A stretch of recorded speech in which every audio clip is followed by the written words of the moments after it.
Hello শিক্ষার্থী বন্ধুরা, learn web design 30 days টিউটোরিয়ালের তৃতীয় পর্বে আপনাদেরকে আরও একবার স্বাগত জানাচ্ছি। আমি মেহেদি হাসান পলাশ। তো আজ শুরু করতে যাচ্ছি টিউটোরিয়ালের তৃতীয় পর্ব। তো গত পর্বে আমরা যেটা শিখেছিলাম ওয়েব ডিজাইন HTML এর কিছু ট্যাগ সম্পর্কে, তারই ধারাবাহিকতায় আজকে আমরা পরবর্তী পার্ট সাজাতে যাচ্ছি। তো চলুন দেখে নেওয়া যাক পরবর্তী পার্টে আমাদের কী কী বিষয় ইনক্লুড থাকছে। আজ আমরা যে বিষয়গুলো শিখব সেটি হচ্ছে what is HTML attributes and how it work. দ্বিতীয় নম্বরে যেটি শিখব how to arrange HTML tags. তৃতীয় নম্বরে যেটি শিখব form design and form elements, different type of form design, switch button. চতুর্থ নম্বরে যেটি শিখব adding CSS and JavaScript file in HTML। তো আজ আমাদের HTML এর শেষ পার্ট হতে যাচ্ছে। আমি HTML একটু দ্রুত শেষ করিয়ে দিচ্ছি, কারণ HTML এর আরও কিছু বিষয় আমরা যখন একটি প্রজেক্ট করব, live project PHP to HTML, তখন আমরা শিখব এবং এরপরেই আমরা CSS পার্ট চলে যাব। এবং যদি কারো কোনো প্রশ্ন থাকে সেক্ষেত্রে কমেন্টস বক্সে প্রশ্নগুলো যদি টাইপ করে দেন আমি অ্যান্সার দিয়ে দেওয়ার চেষ্টা করব। তো চলুন আমরা যে ফাইলটিতে কাজ করছিলাম সে ফাইলটি একটু দেখে আসি এবং সেই ফাইলে আমরা কি করেছিলাম গতদিন। দেখেন এখানে সে ফাইলটি দেখা যাচ্ছে, যেখানে আমরা এখানে কিছু হেডলাইন্স এবং কিছু প্যারাগ্রাফ ট্যাগ টেক্সটের জন্য এবং একটি লিস্ট সিস্টেম, ওয়ার্ডার লিস্ট এবং আনওয়ার্ডার লিস্ট, কীভাবে HTML এ ইমেজ অ্যাড করতে হয়, কীভাবে HTML এ লিঙ্ক অ্যাড করতে হয় এবং কীভাবে HTML একটি টেবিল তৈরি করতে হয়, এটি আমরা দেখেছিলাম।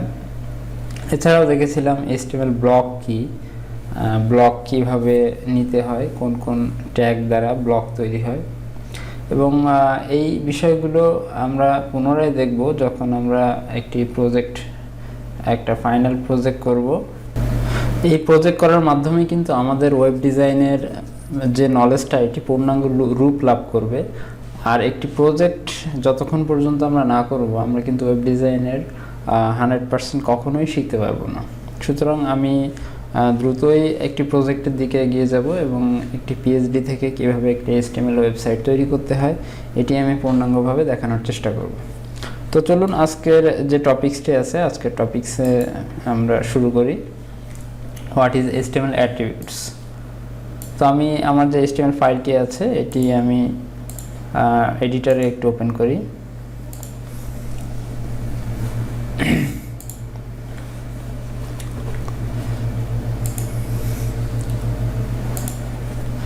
আচ্ছা, HTML এর অ্যাট্রিবিউটস সম্পর্কে আমি গত ক্লাসেই আপনাদেরকে বলেছিলাম যে কোনো ট্যাগের সঙ্গে যখন এক্সট্রা কোনো ওয়ার্ড এখানে অ্যাড করা থাকে এই বিষয়টি, এই ওয়ার্ডটি অ্যাকচুয়ালি একটি অ্যাট্রিবিউটস এবং অ্যাট্রিবিউটসের যে অ্যাট্রিবিউটসের ভ্যালুটা দেওয়া হয় একটি ইকুয়াল দেন তারপরে একটি ডাবল কোটেশন, তার ভেতরে ভ্যালুটা দেওয়া হয়। আসলে এই অ্যাট্রিবিউটসের প্রকারভেদ অনুযায়ী এর কাজের ধরনও বিভিন্ন ধরনের হয়ে থাকে। যেমন এখানে একটি অ্যাট্রিবিউটস সেল প্যাডিং, এটা আসলে প্যাডিংয়ের জন্য কাজ করছে। এরপর একটি অ্যাট্রিবিউটস আছে বর্ডার, এটি বর্ডারের জন্য কাজ করছে। এছাড়াও নিচে কিছু অ্যাট্রিবিউটস আছে, দেখেন অ্যাঙ্করের সঙ্গে যে অ্যাট্রিবিউটস আছে হার্প, যেটি লিঙ্কের জন্য কাজ করছে। ইমেজের জন্য আছে SRC, যেটি ইমেজের পাথটাকে চেনানোর জন্য কাজ করছে।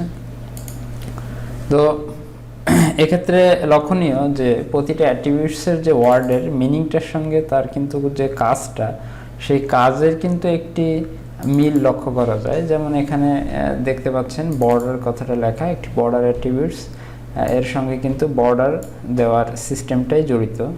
সেল প্যাডিং যেটা, অর্থাৎ প্রতিটা সেলের যে প্যাডিংটা হবে ভেতরে যে স্পেসটা যাবে সেটার জন্য সেল প্যাডিং।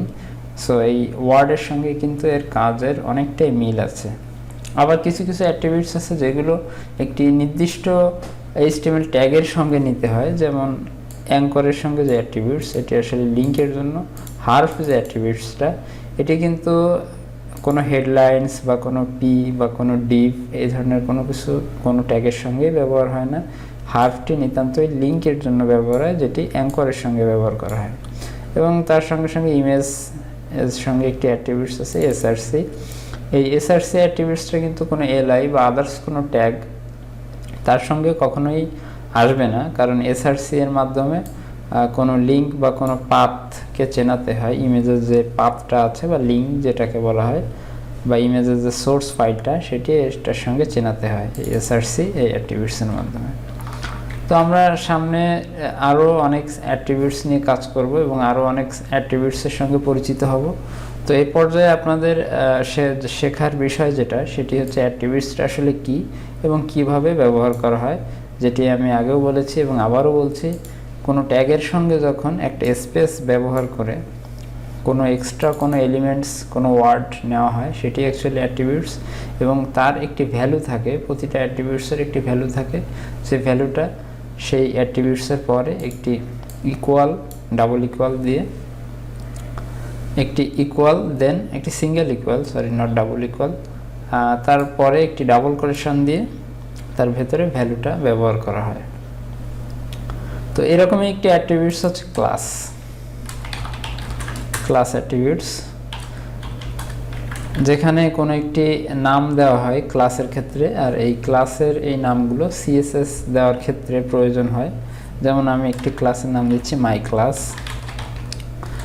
এক্ষেত্রে ক্লাসের নাম আমরা যে কোনো ধরনের নাম দিতে পারি আমাদের প্রয়োজন মতো, বা আমাদের কাজ অনুযায়ী, যে কাজটা আমরা করতে যাচ্ছি সেই কাজের সঙ্গে মিল রেখে আমরা কোনো নামটা ব্যবহার করতে পারি।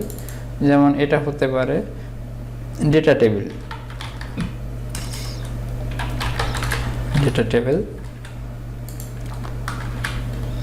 তো আমাদের এখানে শেখার বিষয়, এখানে ক্লাসটা হচ্ছে একটি অ্যাট্রিবিউটস, এবং ক্লাসের ভেতরে যে এলিমেন্টটা এটি কিন্তু আমার দেওয়া একটি নাম। এক্ষেত্রে খেয়াল করতে হবে নামটি ক্লাসের ভেতরে, এবং আইডি এটা আইডি হতে পারত। ক্লাস বা আইডি এর ভেতরে আমরা যে নামটা ইউজ করব অবশ্যই সেগুলো ছোট হাতের অক্ষর হতে হবে, এবং মাঝখানে কোনো ধরনের স্পেস রাখা চলবে না। যদি কোনো ডাবল ওয়ার্ড হয় সেক্ষেত্রে একটি হাইফেন অথবা একটি আন্ডারস্কোর দিয়ে এটিকে যুক্ত করে দিতে হবে। তো এখানে আমরা ক্লাস সম্পর্কে জানলাম। এছাড়া আরও অ্যাট্রিবিউটস আছে এখানে আইডি। এখানে আইডি হতে পারে মাই টেবিল আইডি, অর্থাৎ এখানে আইডি এবং ক্লাস এই অ্যাট্রিবিউটস দুটো নেওয়া হয় অ্যাকচুয়ালি এদেরকে একটি নির্দিষ্ট নাম দেওয়ার ক্ষেত্রে।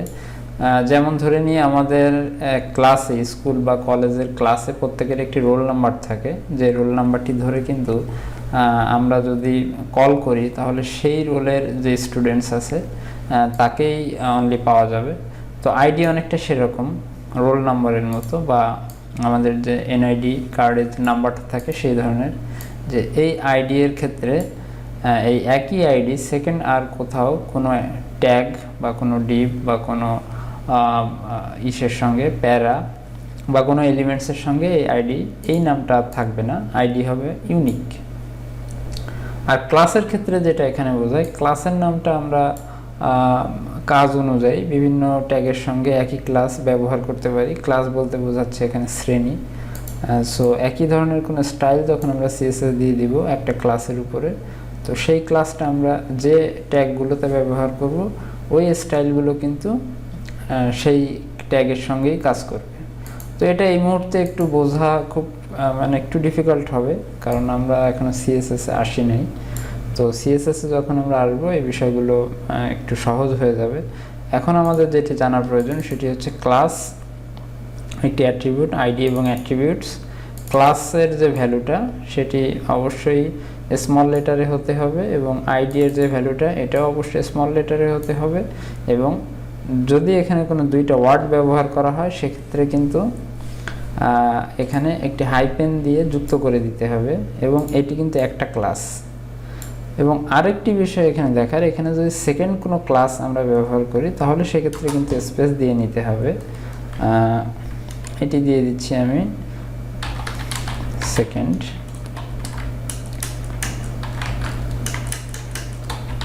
স্টাইল। এখানে ক্লাস কিন্তু দুইটি বোঝাচ্ছে, একটি হচ্ছে ডাটা টেবিল একটি ক্লাস এবং সেকেন্ড স্টাইল এটি একটি ক্লাস, দুইটি ক্লাস।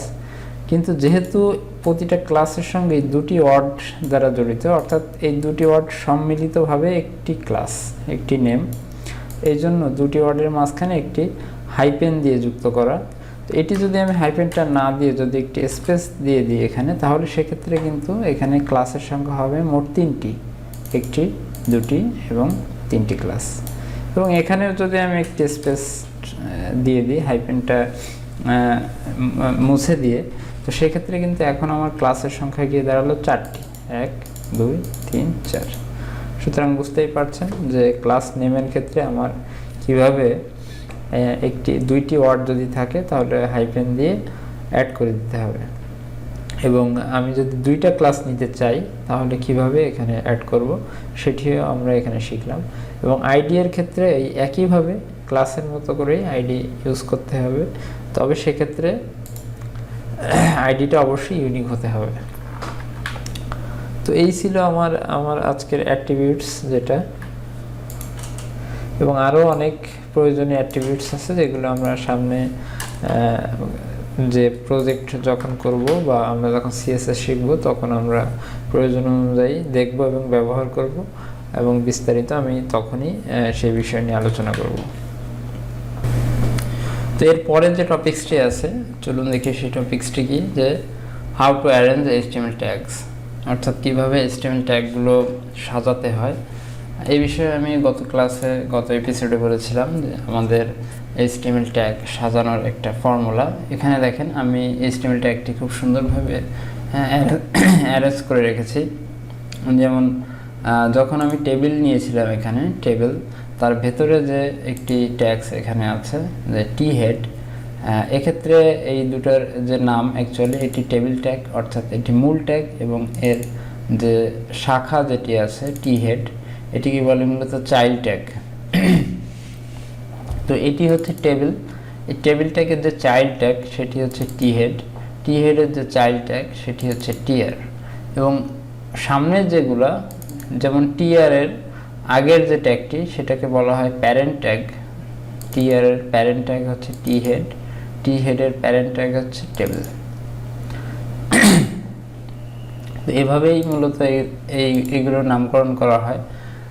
এবং অ্যারেঞ্জিংয়ের ক্ষেত্রে দেখেন আমি কিন্তু টেবিল, দেন তার ভেতরে যে ট্যাগটি এখানে আছে টি হেড, এটি কিন্তু আমি একটি ট্যাব দিয়ে বা স্পেস দিয়ে রেখেছি একটি, এবং তার টি হেডের ভেতরে যে ট্যাগটি আছে টিআর, এটিও কিন্তু আমি একটি স্পেস দিয়ে ব্যবহার করেছি। সো আমি যদি এটি না করে, আমি যদি একটি সিরিয়ালাইজ না করে আমি নর্মালি ব্যবহার করতাম, তো সেক্ষেত্রে যে প্রবলেমটি আমরা ফেস করতাম সেটি আমি এখন দেখাবো আপনাদেরকে। দেখেন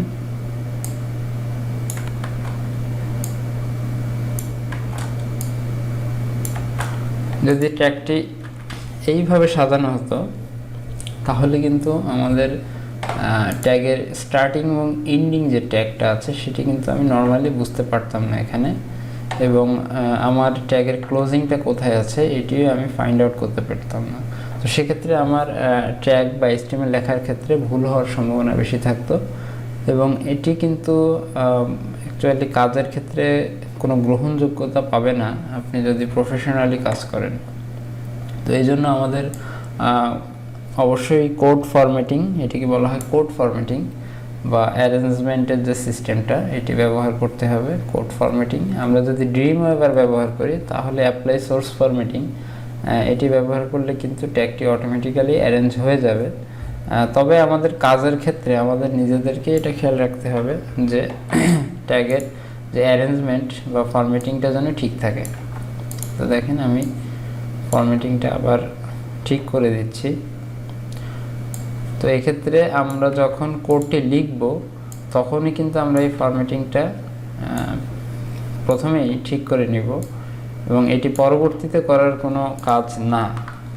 সুতরাং আমরা যখন কাজ করব তখনই এই ফরম্যাটিংটা ঠিক রেখেই কাজ করব। তো এরপরে যেটি আছে খুবই ইম্পর্ট্যান্ট একটা part, form design, form elements, different type of form design and switch button. তো ফর্ম কিভাবে ডিজাইন করতে হয়, এটি HTML এর খুবই গুরুত্বপূর্ণ একটি পার্ট, ফর্ম ডিজাইন। তো তার আগে জানতে হবে আমাদের ফর্মটি কী।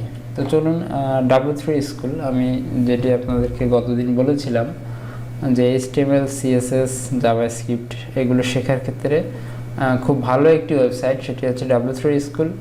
W3 স্কুল থেকে চাইলে আপনারা নিজেরাই কিন্তু HTML, CSS এগুলো শিখতে পারেন, এবং এখানে খুব সুসজ্জিতভাবে, ধারাবাহিকভাবে এখানে দেওয়া আছে। তো এখান থেকে আজকে আমরা যেটি শিখব সেটি হচ্ছে ফর্ম, HTML এর যে ফর্ম সেটি। দেখেন HTML এর ফর্মটি কিন্তু আলাদাভাবে এখানে টাইটেল আকারে দেওয়া আছে।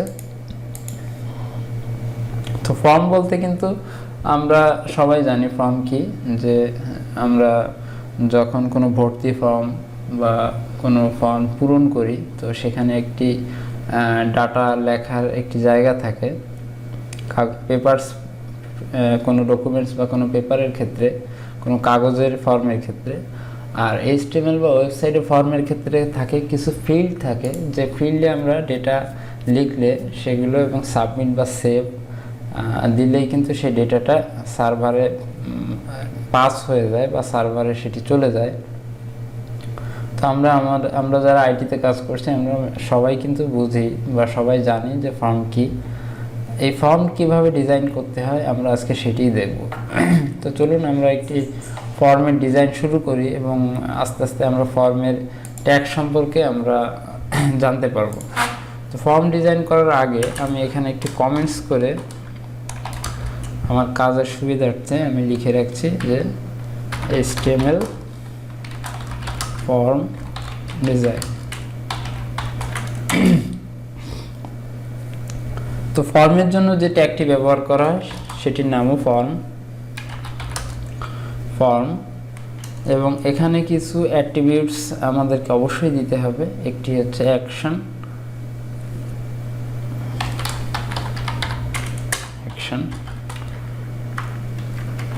তবে এই অ্যাকশন যে অ্যাট্রিবিউটস যেটি আমরা অ্যাড করেছি, এর মাঝখানে যে ভ্যালুটি, এটা কিন্তু দেওয়া আমাদের কাজ নয়।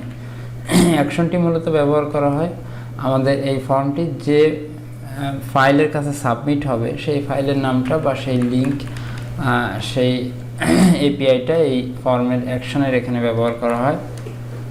এবং একটি মেথড মানে ফর্মুলা, এটি আমরা এই মুহূর্তে না দিলেও চলবে।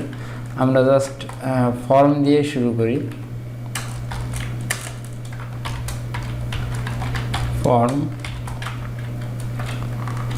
তো ফর্মের ক্ষেত্রে আমাদের কিছু ফিল্ড থাকবে। এখানে দুইটি ফিল্ড দেওয়া আছে, একটি ফিল্ড দেওয়া আছে এখানে টেক্সট ফিল্ড অনলি, মানে এখানে আমরা টেক্সটগুলোকে লিখতে পারবো, যে কোনো টেক্সট। তো আমরা প্রথমে টেক্সট ফিল্ড দিয়ে শিখি। এগুলোকে মূলত বলা হয় ইনপুট ফিল্ড। টেক্সট ফিল্ডের ক্ষেত্রে এগুলোকে ইনপুট ফিল্ডও বলা হয়। এই জন্য এদের ট্যাগের যে নামটি সেটি কিন্তু হবে ইনপুট। এবং এটি কি ধরনের ইনপুট, তার জন্য আমাদের একটি অ্যাট্রিবিউট ব্যবহার করতে হবে যার নাম হচ্ছে টাইপ।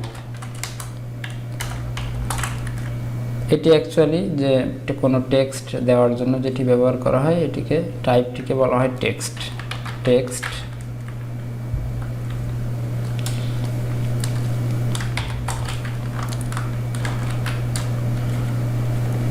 এই কথাটি ব্যবহার করলেই কিন্তু আমার একটি ফর্ম তৈরি হয়ে যাবে, এবং ফর্মের একটি ইনপুট দেওয়ার যে জায়গাটা সেটি এখানে তৈরি হয়ে যাবে। দেখেন এখানে কিন্তু ফর্মের জায়গাটা দেখা যাচ্ছে।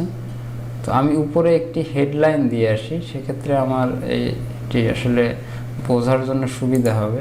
তো হেডলাইনটি আমি এইখানে H2-তে ব্যবহার করি। H2,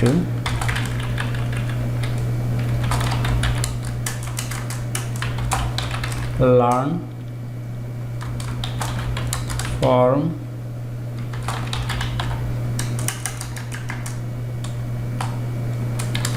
codes.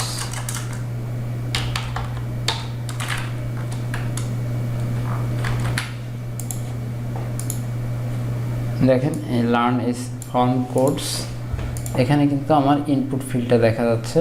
তো এইটি কিন্তু অ্যাকচুয়ালি কি জন্য আমি এই ইনপুটটা ব্যবহার করব, এটি কিন্তু কোনো টাইটেল বা কোনো কিছু দেওয়া নাই এখানে।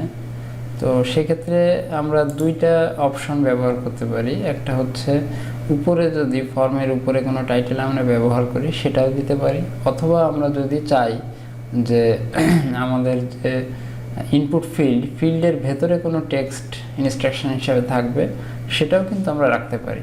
তো আমি অর্থাৎ দুটি আমি ব্যবহার করে এখানে দেখাচ্ছি। তো এই ক্ষেত্রে ইনপুটের সঙ্গে যদি কোনো টাইটেল আমরা ব্যবহার করতে চাই তাহলে সেক্ষেত্রে লেভেল ট্যাগটি ব্যবহার করতে হবে, LABEL লেভেল।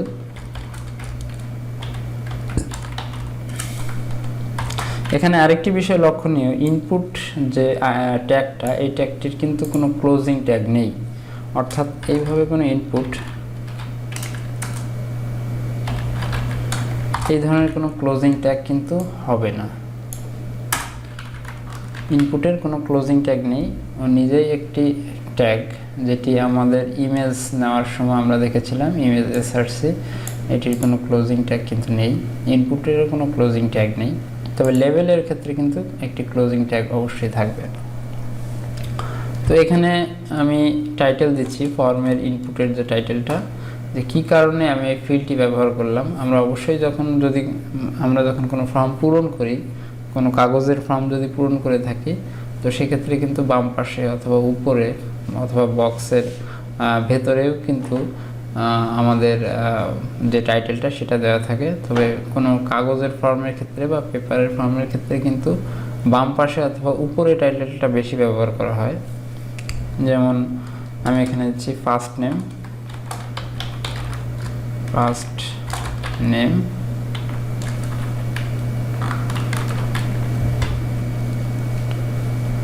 অথবা ফুল নেম।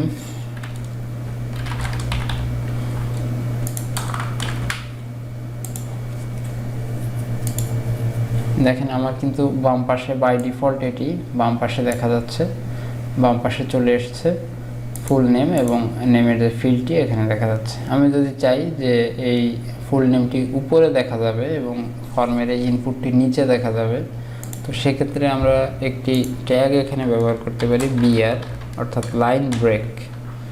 বিআর এর মাধ্যমে কোনো লাইনকে ব্রেক করার জন্য ব্যবহার করা হয়। এখন দেখেন আমার ফিল্ডটি কিন্তু ভেঙে নিচে চলে এসেছে এখানে।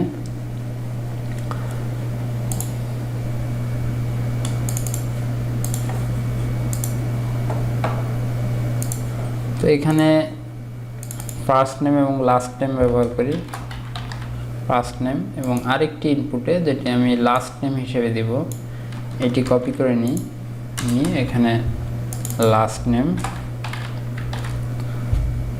নেম, অর্থাৎ আমার কিন্তু এখন দুইটা ইনপুটের যে ফিল্ড সেটি দেখা যাবে এখানে।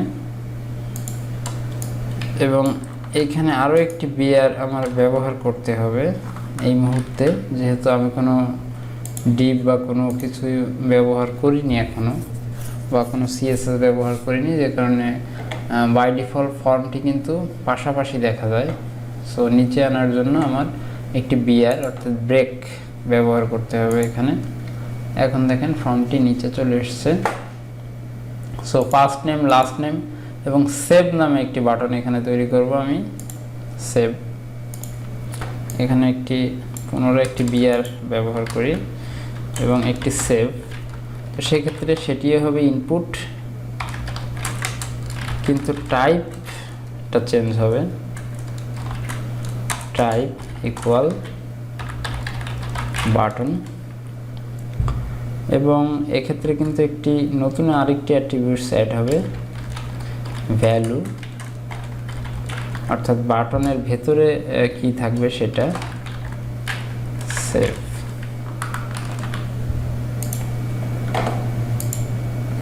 এখানে দেখেন একটি ফার্স্ট নেম, লাস্ট নেম এবং সেভ নামে একটি বাটন দেখা যাচ্ছে। এই সেভ কথাটা কিন্তু এই ভ্যালু অ্যাট্রিবিউটস থেকে এখান থেকে আসছে। আমি যদি এটি চেঞ্জ করে দিই সাবমিট, তাহলে কিন্তু আমার এই ভেতরকার লেখাটা চেঞ্জ হয়ে যাবে এখানে, সাবমিট। তো এখন যদি আমি চাই যে না আমার ফার্স্ট নেম লাস্ট নেম এই লেখাটিও থাকবে এবং ভেতরেও কিছু টেক্সট এখানে দেখাবে, তো সেক্ষেত্রে আমাদের ইনপুটের সঙ্গে আরেকটি অ্যাট্রিবিউটস এখানে ব্যবহার করতে হবে, যেটির নাম হচ্ছে প্লেস হোল্ডার। এখানে যে টেক্সটটি ব্যবহার করব সেটি কিন্তু আমার ইনপুটের ফর্মের ফিল্ডে দেখা যাবে, এবং আমরা যখন সেখানে নতুন করে টাইপ করব তখন এই টেক্সটটি আর থাকবে না। তো দেখি আসলে আমরা প্র্যাকটিক্যালি।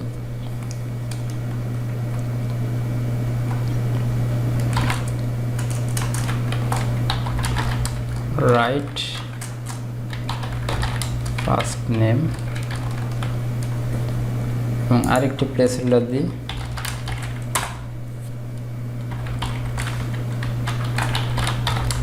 Right last name. এখন দেখেন আমার ইনপুটের যে ফিল্ডটাতেই কিন্তু একটি টেক্সট দেখা যাচ্ছে এবং বোঝাই যাচ্ছে এটি একটি ইনভিজিবল অবস্থায় আছে।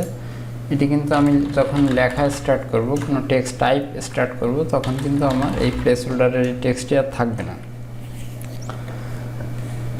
তো এভাবেই একটি ফর্ম তৈরি করতে হয় এবং ফর্মের ইনপুট দিতে হয়, এবং ইনপুটের ক্ষেত্রে এবং ফর্মের ফিল্ডের ক্ষেত্রে বেশ কিছু টাইপস এখানে আছে এবং বেশ কিছু ভেরিয়েশনও আছে। তো এগুলো আমরা W3 স্কুল থেকে আস্তে আস্তে দেখে নিব।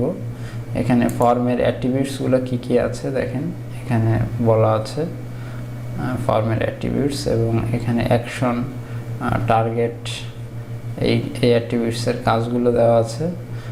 যে কোনো একটি এপিসোডে আমি একটি নির্দিষ্ট সময় পর্যন্ত অ্যাট্রিবিউটসগুলো নিয়ে আলোচনা করব, এবং আমি আগেও বলেছি আমরা যখন সামনে প্রজেক্টের দিকে যাব তখন কিন্তু অনেক অ্যাট্রিবিউটস আমাদের সামনে আসবে, তখন সেই অ্যাট্রিবিউটসগুলো নিয়ে আমি আলোচনা করব। এখন ফর্মের কিছু এলিমেন্টস আছে, সেই এলিমেন্টসগুলো নিয়ে কাজ করি। যেমন এলিমেন্টসের ভেতরে ছিল, আমরা ইতিমধ্যে প্রথম দুটি এলিমেন্টস দেখে ফেলেছি, একটি হচ্ছে ইনপুট আর একটি ছিল লেভেল। এরপরে আছে হচ্ছে select, text area, button, field set, legend, data list, output, option group.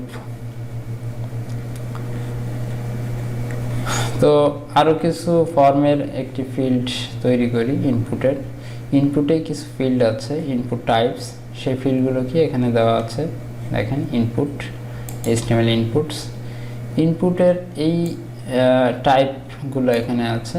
তার ভিতরে একটি টাইপ আমরা শিখেছি, সেটি হচ্ছে টেক্সট। দেখেন এই টেক্সট ইনপুট টাইপটি আমরা শিখেছি।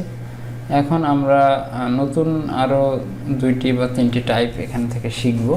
যেমন ধরেন এটি একটি সাইন আপ ফর্ম যদি হয়, তাহলে সেক্ষেত্রে কিন্তু আপনার কী প্রয়োজন, কোথাও সাইন আপ করার জন্য বা কোথাও একটি রেজিস্ট্রেশন করার জন্য কিন্তু প্রয়োজন হয় first name, last name, email address, password, confirm password এবং সাবমিট। তো সেরকমই একটি ফর্ম আমি এখানে ডিজাইন করব। ইতিমধ্যে ফার্স্ট নেম এবং লাস্ট নেম এই দুটি ফিল্ড এখানে নিয়ে নিয়েছি, এবং পরবর্তী যে ফিল্ডগুলো সেগুলো আমি এখন নেব ইনপুটের। তো আমি এখান থেকে এই লাইনগুলো একটু কপি করে নিচ্ছি, এবং আপনাদের বোঝার সুবিধার্থে আমি একটা করে স্পেস এখানে বেশি দিচ্ছি।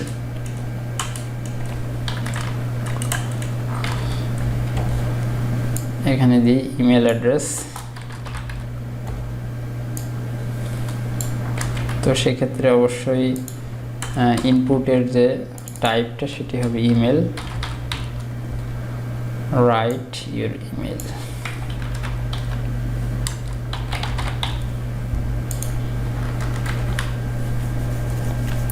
এবং আরেকটি যেটি থাকবে সেটি হচ্ছে পাসওয়ার্ড এবং confirm password.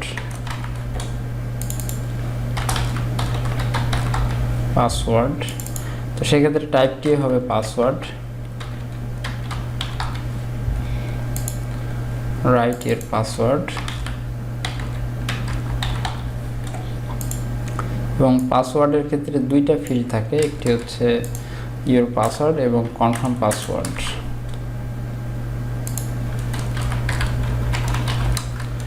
Confirm password, confirm your password.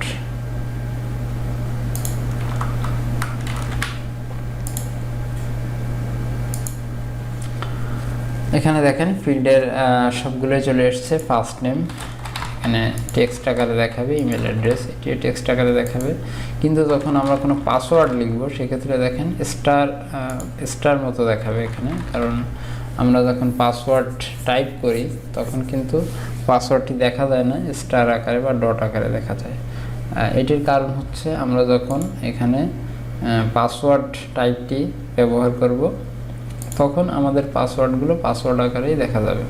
এবং তারপরে সাবমিট যে বাটনটা এটি আছে, তো আমরা এখান থেকে কিন্তু দেখে ফেলেছি, যেমন বাটন অ্যাট্রিবিউটসটা দেখে ফেলেছি, টেক্সটটি দেখে ফেলেছি, ইমেলটি দেখে ফেলেছি, এবং বাকি আরও কিছু অ্যাট্রিবিউটস আছে সেগুলো এখন দেখব। যেমন যদি আমাদের ডেট অফ বার্থ বা কোনো ডেট সেট করার বিষয় থাকে, তো সেক্ষেত্রে আমাদের ইনপুটটা হবে হচ্ছে date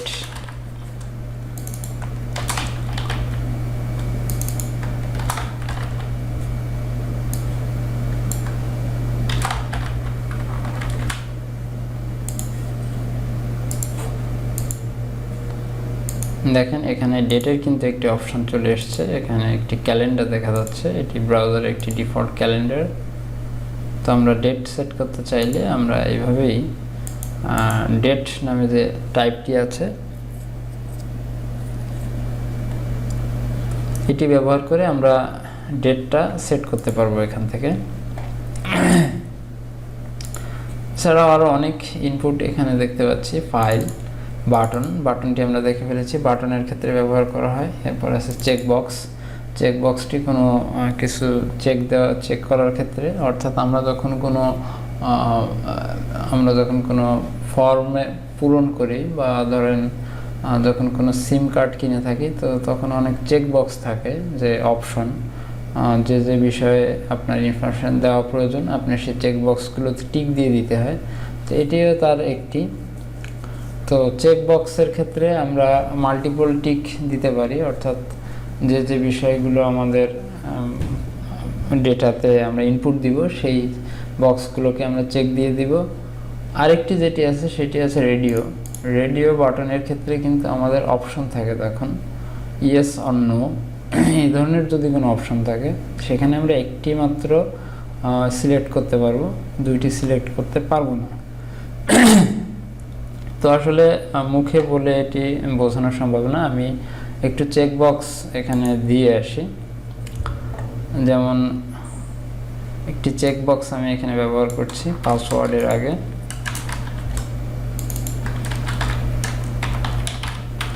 checkbox, input type,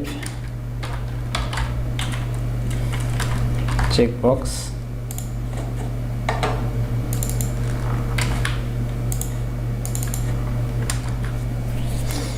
checkbox.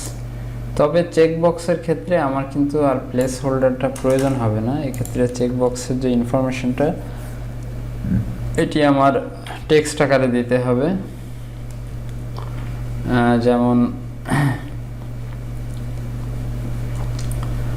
ধরেন চেকবক্সে আমি কিছু ডেটা দিতে পারি, এখানে লিখি মাই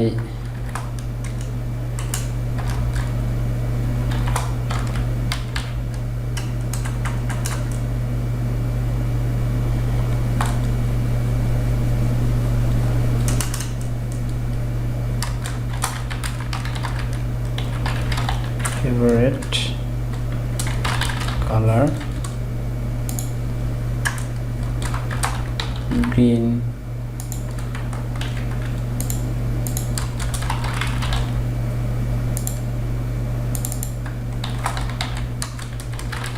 red color,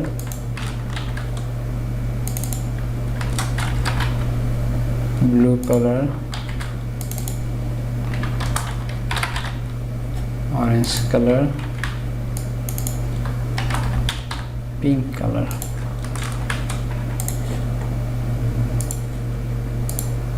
তো এক্ষেত্রে দেখেন আমার সিলেক্ট অপশনগুলো এখানে দেখা যাচ্ছে, মাই ফেভারিট কালার। এখন আমাদের ফেভারিট কালার একের অধিক হতে পারে, আবার একটিও হতে পারে। তো এই ধরনের কোনো অপশন যখন থাকবে তখন একটির ক্ষেত্রে একটি টিক আমরা ব্যবহার করব, যদি দুইটি থাকে মাল্টিপল ফেভারিট কালার থাকে তাহলে দুটি ব্যবহার করব। এটি আমি জাস্ট একটি এক্সাম্পল দিয়ে বোঝালাম যে আমরা চাইলে এখানে মাল্টিপল চেকও করতে পারি। কিন্তু রেডিও অপশনের ক্ষেত্রে যদি কোনো রেডিও বাটন ব্যবহার করি তখন কিন্তু যে কোনো একটি আমাদেরকে ব্যবহার করতে হবে। যেমন আমি একটি রেডিও বাটন আপনাদেরকে ব্যবহার করে দেখাই। এখানে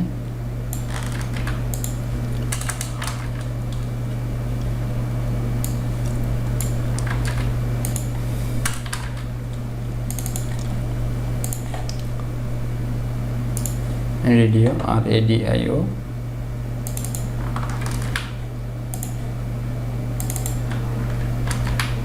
রেডিও, যেমন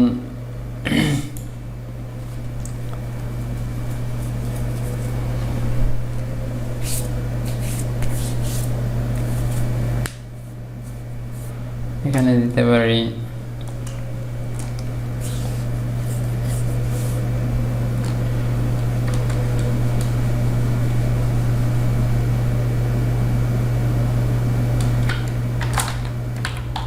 জেন্ডার,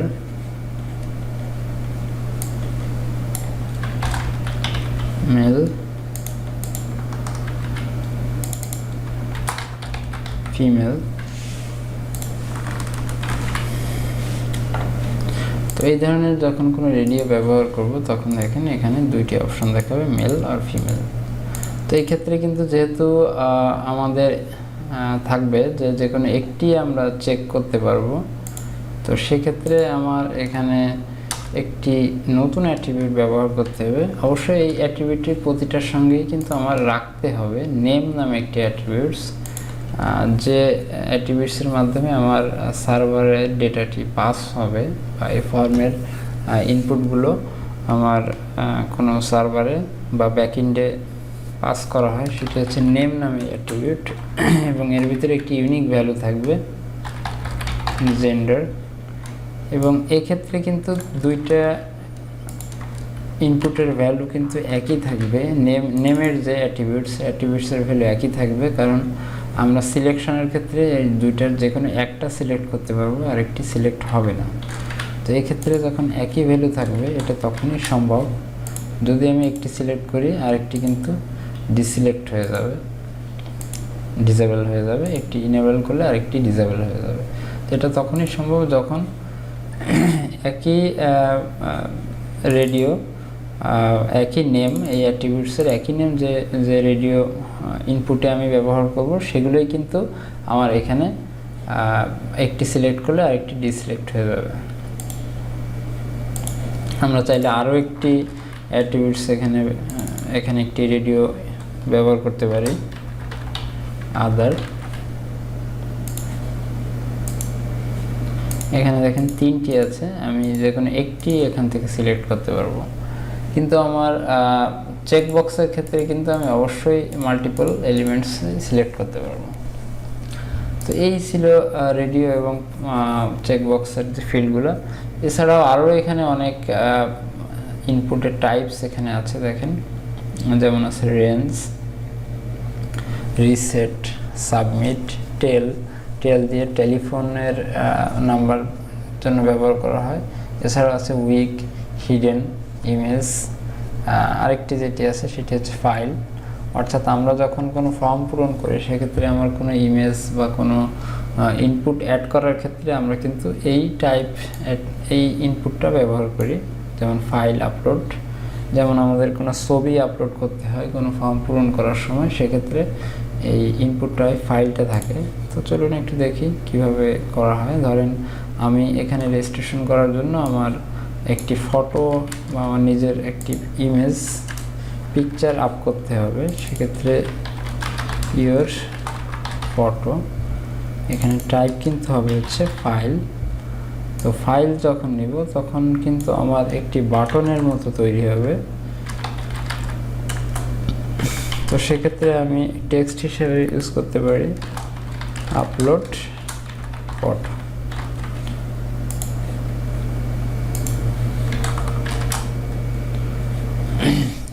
এখানে দেখেন চুজ ফাইল, সরি, এটি আসলে ভ্যালুটা না দিলেও চলবে ক্ষেত্রে। আমার এখানে অটোমেটিক্যালি এখানে চুজ ফাইলে বাটনটি চলে আসবে এখানে। তো আমি এখানে যখন চুজ ফাইলে ক্লিক করব তখন কিন্তু আমার যে ফাইল ডিরেক্টরিতে নিয়ে চলে যাবে এবং আমাদের যে প্রয়োজনীয় ছবি বা কোনো ডকুমেন্টস এর সঙ্গে সংযুক্ত করতে পারবো। তো এই ছিল আমার HTML এর যে এলিমেন্টস, সেটি HTML এর ফর্মের এলিমেন্টসগুলো। তো বাকি যে এলিমেন্টসগুলো এখানে আছে আপনারা অবশ্যই W3 স্কুল দেখে বাড়িতে প্র্যাকটিস করে নেবেন। রেঞ্জ আছে, রেঞ্জটা কোনো টাকার রেঞ্জ অথবা কোনো নাম্বার রেঞ্জের ক্ষেত্রে ব্যবহার করা হয় এগুলো, এবং এগুলো সবই এখানে এক্সাম্পল হিসেবে কিন্তু নিচে দেওয়া আছে।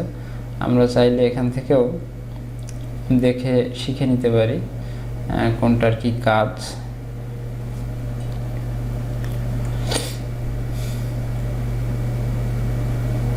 যেমন এখানে রেঞ্জের জন্য একটি স্লাইডার এখানে দেওয়া আছে দেখেন, এবং এখানে আরও একটি সুবিধা হচ্ছে ট্রাই ইউর সেলফ। এই বাটনটিতে ক্লিক করলে কিন্তু আপনারা এইখানেও কাজ করে রান টাইমে আপনারা রান দিলে এখানে আউটপুটটা দেখা যাবে। এখানে রেঞ্জের যে স্লাইডারটির কাজ এখানে দেখা যাচ্ছে।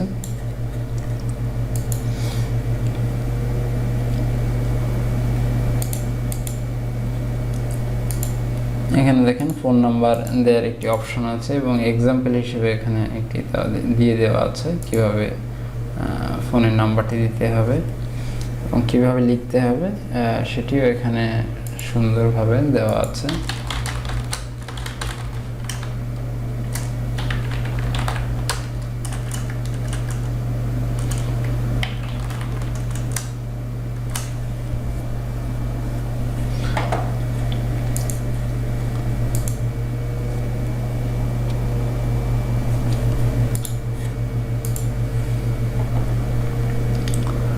আরেকটি যে ইনপুটের ফিল্ড যেটি খুবই গুরুত্বপূর্ণ সেটি হচ্ছে সিলেক্ট মেনু, সিলেক্ট অপশন যেটি সেটি আমি এখন দেখাচ্ছি আপনাদেরকে। সিলেক্ট অপশনটা কি, আসলে কিভাবে কাজ করে। তো সিলেক্ট অপশন বলতে বোঝায় একটি ড্রপ ডাউন মেনু। যেমন আমরা কোনো ফর্ম পূরণ করার সময় আমরা কোনো কান্ট্রি সিলেক্টের অপশন থাকতে পারে, তো সেক্ষেত্রে আমাদের এই সিলেক্ট অপশনটি ব্যবহার করতে হয়। তো আমি সেটি এখানে দেখাচ্ছি। কান্ট্রি, তো এক্ষেত্রে ট্যাগটি দিতে হবে সিলেক্ট।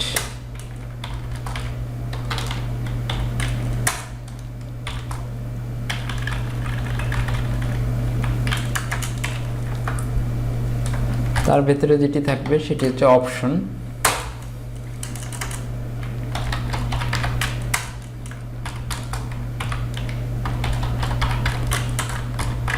অপশন, প্রথম অপশনটিতে আমি লিখে দিচ্ছি select your country, select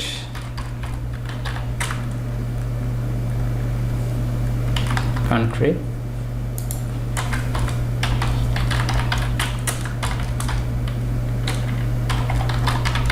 option. এখানে আমি একটি বাংলাদেশ, ইন্ডিয়া, নেপাল,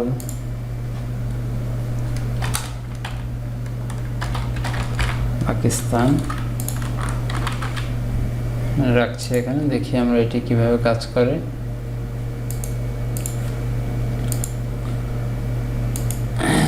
দেখেন এখানে কিন্তু একটি সিলেকশন মেনু এখানে দেখা যাচ্ছে।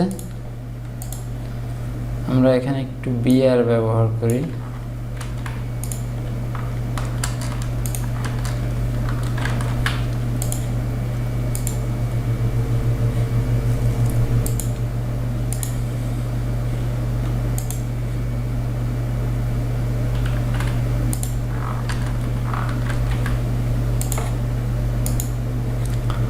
এখানে দেখেন কান্ট্রি, এখানে সিলেক্টের যে অপশনটি সেটি এখানে দেখা যাচ্ছে, এবং আমি যখন কোনো কান্ট্রি এখান থেকে সিলেক্ট করছি তখন কিন্তু আমার সিলেক্টটি হয়ে যাচ্ছে।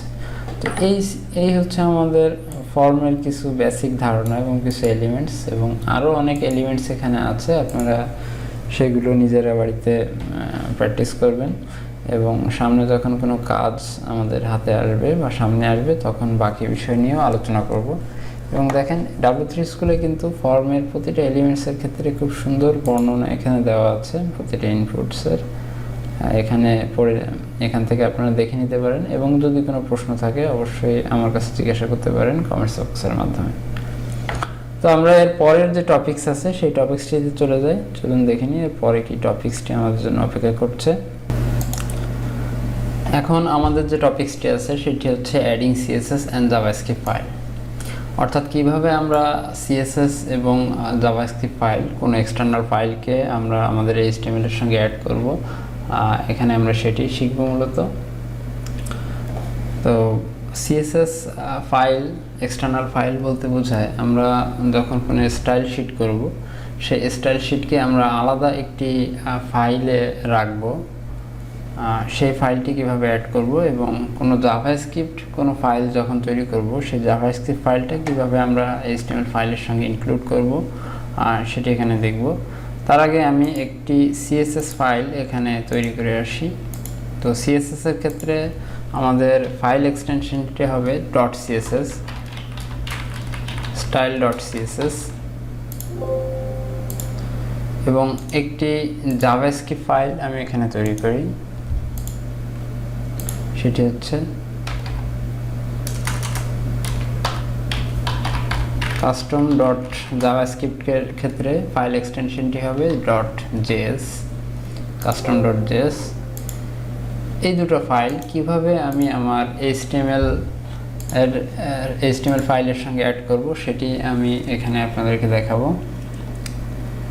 তো সিএসএস ফাইল অ্যাড করার ক্ষেত্রে আমার অবশ্যই সিএসএস ফাইলটি বডি ট্যাগের উপরে, অর্থাৎ বডির যে স্টার্টিং ট্যাগ এটার উপরে, এবং অবশ্যই হেডারের ক্লোজিং ট্যাগ যেটি আছে সেটি নিচে, এই এরিয়াটিতে আমার সিএসএস ফাইলগুলো অ্যাড করতে হবে। তো সিএসএস ফাইল অ্যাড করার জন্য আমার যেটি লিখতে হবে সেটি হচ্ছে লিঙ্ক রিয়েল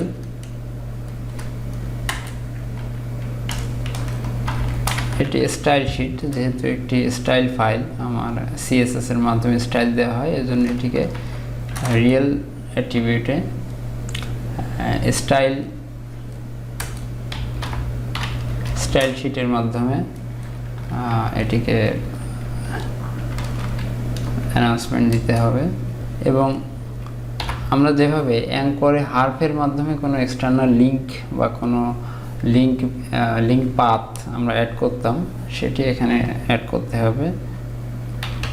হার্ফ ইকুয়াল আমার যে স্টাইলের নেমটি, স্টাইল ফাইলের নামটি style.css, এটি লিখতে হবে। তো এক্ষেত্রে আমার অবশ্যই এখান থেকে রিনেম করে আমরা যদি এটি ফাইলটি কপি করে নিয়ে আসি, তো সেক্ষেত্রে কিন্তু আমার ভুল হওয়ার সম্ভাবনা খুব কম থাকবে নামের ক্ষেত্রে, কারণ আমার এখানে যদি একটি অক্ষরও মিসিং হয় তাহলে কিন্তু আমার এই ফাইলটি আর অ্যাড হবে না। এখানে দেখেন আমার এই এই ট্যাগটির কিন্তু কোনো আলাদা ক্লোজিং ট্যাগ হবে না, এটি নিজেই একটি ক্লোজিং ট্যাগ, এবং হার্ফের ভেতরে এই ভ্যালুটি দিতে হবে style.css। আর যদি আমি এটি কোনো আলাদা ফোল্ডারে রাখতাম, এখানে ধরেন আমি সিএসএস নামে একটি ফোল্ডার করে আমি style.css ফাইলটি এই ফোল্ডারে রেখে দিলাম। এখন যদি আমি এটি কানেক্ট করতে চাই তাহলে সেক্ষেত্রে আমার প্রথমে যেটি আসবে সেটি হচ্ছে ফোল্ডার নেম সিএসএস, দেন একটি স্ল্যাশ, তার ভিতরে যে style.css আছে এই ফাইলটি আমি অ্যাড করেছি। অর্থাৎ আমার যখন কোনো ফোল্ডার নেম আসবে তখন ফোল্ডার নেম দেন একটি স্ল্যাশ, অর্থাৎ ফোল্ডারের ভিতরে প্রবেশ করা, তার ভিতরে যে style.css আছে সেই ফাইলটিকে আমি এখানে কানেক্ট করলাম। এখন হচ্ছে জাভাস্ক্রিপ্ট ফাইল আমি কিভাবে কানেক্ট করব, বা কোনো জেএস ফাইল কিভাবে কানেক্ট করব। তো জেএস ফাইল কানেক্ট করার ক্ষেত্রে আমরা এটি চাইলে হেডারের এটি অ্যাড করতে পারি, অর্থাৎ সিএসএস এর নিচে, অথবা আমার যে বডি ক্লোজিং ট্যাগ তার উপরে। সাধারণত কোনো জাভাস্ক্রিপ্ট ফাইলকে অ্যাড করা হয় নিচে, বডি ক্লোজিংয়ের উপরে যে ট্যাগটি আছে এটি। কারণ HTML যখন ব্রাউজার রিড করে তাহলে তখন সেক্ষেত্রে কিন্তু আমার নিচের দিক থেকে অর্থাৎ উল্টো দিক থেকে এটি রিড করতে করতে আসে। সেক্ষেত্রে আমার জাভাস্ক্রিপ্ট ফাইলটা প্রথমে রিড করবে এবং দেন CSS ফাইলটা। সো জাভাস্ক্রিপ্ট ফাইলটা অবশ্যই আমরা CSS ফাইলের পরে গিয়ে রাখবো। তো কেন রাখবো এবং এর প্রয়োজনীয়তা কি, উপকারিতা কি, এই বিষয়ে জাভাস্ক্রিপ্ট পার্টে গিয়ে আলোচনা করব। এখন আমরা এটুকু শিখি এখানে যে আমরা জাভাস্ক্রিপ্ট ফাইলটা অবশ্যই বডি ক্লোজিং ট্যাগের উপরে, জাস্ট উপরে রাখবো। তো জাভাস্ক্রিপ্ট ফাইল অ্যাড করার যে সিস্টেম যেটি আছে সেটি হচ্ছে আমার স্ক্রিপ্ট নামে যে ট্যাগ, সেই স্ক্রিপ্ট নামে যে ট্যাগ, সেই ট্যাগের ভেতরে লিখতে হবে আমার জাভাস্ক্রিপ্ট ফাইলটি। সেটি স্ক্রিপ্ট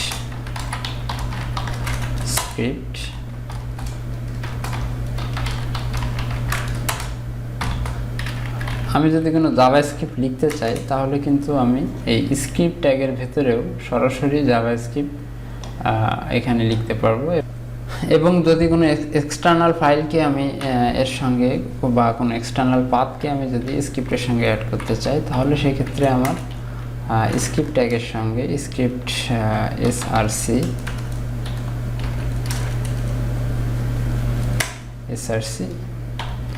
এটি ব্যবহার করে আমার যে জেএস ফাইলটি আছে সেটি কিন্তু আমি চাইলে এখানে ইনক্লুড করতে পারি custom.js। একইভাবে custom.js-টা যদি কোনো আলাদা ফোল্ডারে থাকে, ধরুন এটি জেএস ফোল্ডারে আমি রেখেছি, তখন কিন্তু আমার CSS এর মতোই একইভাবে js/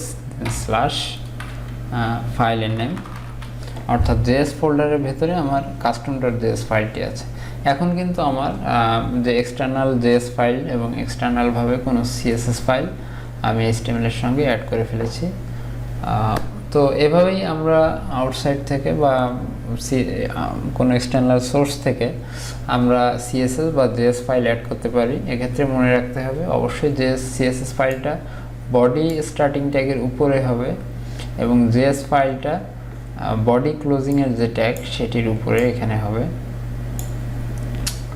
তো এভাবেই CSS এবং জেএস ফাইল আমরা আমাদের HTML ফাইলের সঙ্গে অ্যাড করব। তো এই ছিল আজকে মূল টপিকস। আজকের টপিক্সটি এখানেই, চারটে টপিকস এখানে আমাদের কমপ্লিট হলো এবং পরবর্তী ক্লাসে আমরা CSS থেকে শুরু করব আমাদের টিউটোরিয়ালটি। তো সেই পরবর্তী টিউটোরিয়াল দেখার আমন্ত্রণ জানিয়ে আজকের টিউটোরিয়ালটি এখানে শেষ করছি। সবাই ভালো থাকবেন। আল্লাহ হাফেজ।